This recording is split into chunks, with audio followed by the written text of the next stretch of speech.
ओम शांति। जल तत्व का प्रकोप उड़ीसा, तमिलनाडु, केरल, कर्नाटक, गुजरात, मुंबई भी निशाने पर। पानी से आएगा बड़ा संकट, चौंकाने वाली भविष्यवाणी। देखिए, आज आपसे कुछ बहुत ही गंभीर लेकिन बहुत ही ज़रूरी बातें करने के लिए आए हैं। आज हम ना तो किसी रिपोर्ट की बात करेंगे और ना ही किसी डराने वाली खबर की, बल्कि आज हम उस अदृश्य शक्ति, उन एंजल्स और हाई डायमेंशन से मिल रहे संकेतों की बात करेंगे जो लगातार हमें आगाह कर रहे हैं।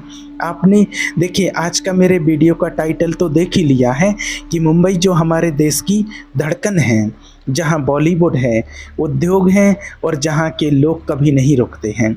लेकिन क्या आपने कभी सोचा है कि जब एंजल्स हमें ऐसे संकेत देते हैं, परमात्मा हमें दिव्य शक्तियों के द्वारा कोई ऐसे संकेत देते हैं, दुनिया के लिए एक ऐसे संकेत देते हैं कि इतना बड़ा और ताकतवर शहर खतरे में हो सकता है, तो इसके पीछे का असली कारण क्या है? देखिए, पिछले कुछ समय से आप सभी ने देखा है और अपने अंदर या अपने आसपास कुछ अजीब सी एनर्जीज को महसूस किया होगा।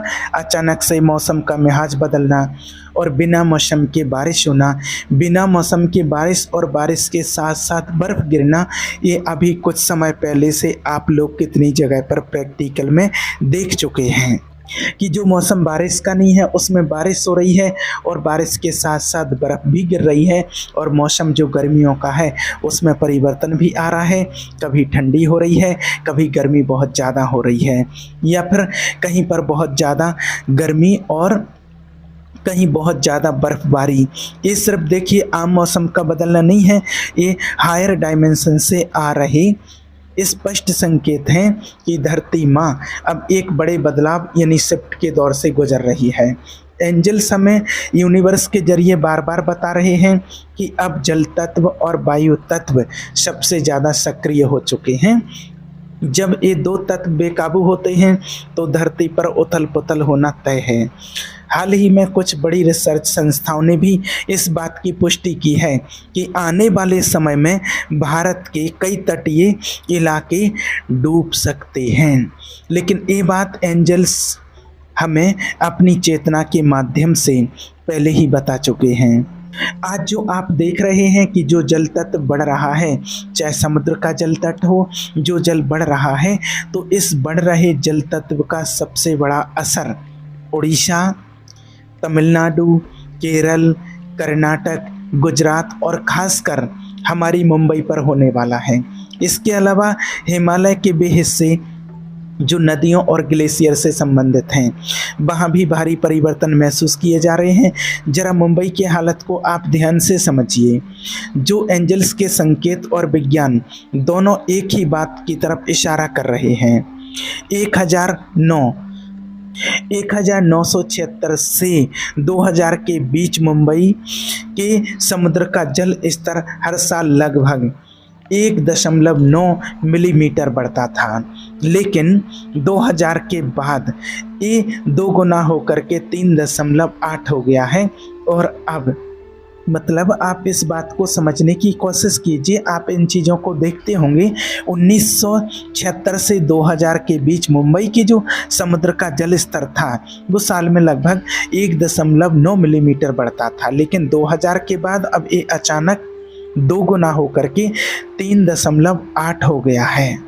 और अब 2000 से लेकर 2023 के बीच ये बढ़कर 4.1 के पार जा चुका है। आप खुद इसका अनुमान लगा सकते हैं। समुद्र का ये बढ़ता हुआ पानी कोई आम बात नहीं है। ये धरती के उस ग्रीन हाउस इफेक्ट का नतीजा है जो हमारी अपनी ही गलतियों और लगातार ज़्यादा हो रही गर्मी के कारण पैदा हो रहा है। हमारी बढ़ती हुई गलतियाँ क्या हैं? आज जो गर्मी बढ़ रही है इसका मेन कारण क्या है? आप सभी जानते हैं इसका मेन कारण है वायु प्रदूषण, पेड़ों को काटना, जलवायु को नष्ट करना, जंगलों को नष्ट करना, जिसके कारण आज गर्मी बढ़ रही है।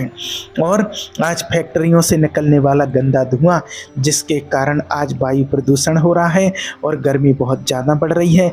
और जब गर्मी बढ़ती है, जब गर्मी बढ़ेगी तो सभी को पता है कि ग्लेशियर पिघलेंगे, और जब ग्लेशियर पिघलेंगे तो समुद्र का जल स्तर बढ़ेगा। और ये सभी जानते हैं कि आज दुनिया में 76% पानी है और मात्र 24% स्थल है, ज़मीन है, भूमि है। और जब 76% पानी है और जब ग्लेशियर पिघलेंगे और जल स्तर और बढ़ेगा तो फिर क्या होगा, क्या होगा दुनिया में, कितनी हलचल बढ़ेगी, आप खुद समझ सकते हैं। और आज लगातार गर्मी ज़्यादा बढ़ रही है। हाई डायमेंशन से हमें ये बार बार ये मैसेज मिल रहा है कि टॉम्स डे ग्लेशियर जैसी विशाल बर्फ़ की चट्टानें बहुत तेज़ी से पिघल रही हैं। अगर ये पूरी तरह पिघल गई तो समुद्र का जल स्तर सेंटीमीटर में नहीं बल्कि कई मीटर तक ज़्यादा हो जाएगा। जब मीठे और खारे पानी का ये संतुलन बिगड़ेगा तो पूरा इकोसिस्टम हिल जाएगा, कहीं बाढ़ आएगी तो कहीं भयानक सूखा होगा। और सबसे पहले इसका असर उन शहरों पर होगा जो समुद्र के किनारे बसे हैं, जैसे हमारी मुंबई।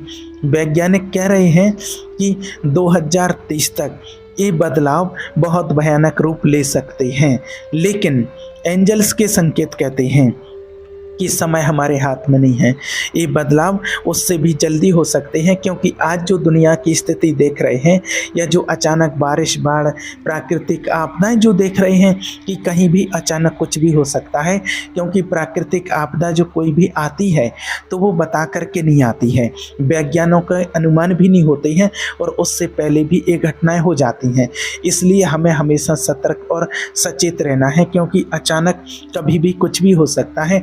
जो अचानक कहीं बर्फ़ गिर रही है, कहीं बारिश हो रही है, कहीं जलस्तर बढ़ रहा है, तो ये सारी चीज़ें भी अचानक ही हो रही हैं, आप देख रहे हैं अच्छे से।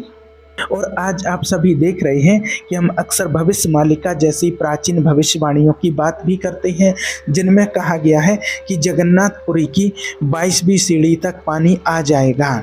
ये सब क्या है? ये हमारी उसी सामूहिक चेतना और हाई डायमेंशन से संबंधित संदेश हैं जो हमें पहले से ही चेतावनी दे रहे हैं। 2029 और 2030 का समय एक बहुत बड़े ऊर्जा परिवर्तन का समय होने वाला है। ये कोई दुनिया का अंत नहीं है, बल्कि ये युग परिवर्तन का समय है, जब पुरानी और नकारात्मक चीज़ें समाप्त होती हैं तभी नई और सकारात्मक दुनिया की शुरुआत होती है। क्या आपने कभी सोचा है कि आज बेंगलुरु, दिल्ली, गुरुग्राम और जयपुर जैसे शहरों में क्या हो रहा है? वहाँ का ग्राउंड वाटर लेवल यानी कि ज़मीन के नीचे का पानी ख़त्म हो रहा है। जब ज़मीन के नीचे से पानी पूरी तरह सूख जाता है तो वहाँ एक खाली जगह बन जाती है। और ये एंजल्स हमें संकेत दे रहे हैं कि यही खाली जगह भविष्य में बड़े भूकंप का कारण बन सकती है। बेंगलुरु आज पानी की एक एक बूंद के लिए तरस रहा है। ये कोई संयोग नहीं है, ये प्रकृति का अलार्म है। सिर्फ भारत ही नहीं, पूरी दुनिया में ये बदलाव हो रहे हैं। इंडोनेशिया की राजधानी जकार्ता दुनिया का सबसे तेज़ी से डूबने वाला शहर बन चुका है। वहाँ के लोगों को अब दूसरी जगह भेजा जा रहा है। इसके अलावा चीन, वियतनाम और फिजी जैसे कई देश इस लगातार बढ़ रहे जल संकट की चपेट में आ रहे हैं।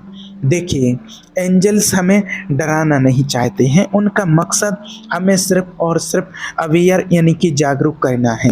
वे चाहते हैं कि हम इस भागदौड़ भरी ज़िंदगी से थोड़ा सा रुकें, थोड़ा सा अपने लिए टाइम दें और इन आने वाली समस्याओं को या आने वाली जो भी घटनाएं हैं उनको समझें, थोड़ा रुकें और प्रकृति के साथ जुड़ें।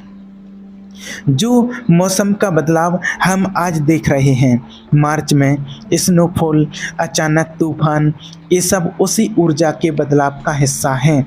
हमारे शास्त्र, हमारे वेद जैसे ऋग्वेद और सूर्य संहिता भी सूर्य और धरती के बीच होने वाले इन बड़े बदलावों की बात करते हैं। सूर्य के भीतर उठने वाले सोलर फ्लेयर्स सीधे हमारी धरती और हमारे दिमाग की ऊर्जा को प्रभावित कर रहे हैं। अब समय आ गया है कि हम इन संकेतों को समझें। जब तक कोई मुसीबत सीधे हमारे घर के दरवाजे पर दस्तक नहीं देती, हम उसे सच नहीं मानते। लेकिन एंजल्स कह रहे हैं कि अब जागने का समय है। अपने परिवार के साथ संबंध मजबूत कीजिए। अपनी स्पिरिचुअल एनर्जी यानी कि आध्यात्मिक ऊर्जा को जागृत कीजिए, ज़्यादा से ज़्यादा कीजिए।